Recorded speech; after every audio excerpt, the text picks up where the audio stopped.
Hey everyone! In this video, I'll show you how to write bold text on Twitter using the Twitter app. This works for both iPhone and Android. Let's jump in.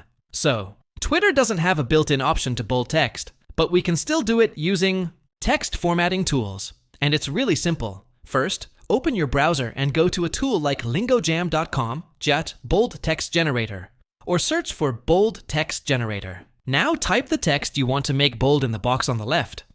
As you type, you'll see different versions of your text in bold styles on the right side. Pick the one you like. Usually the top one looks closest to bold, and just tap and copy that bold version. Now open the Twitter app. Start a new tweet and paste the bold text into the tweet box.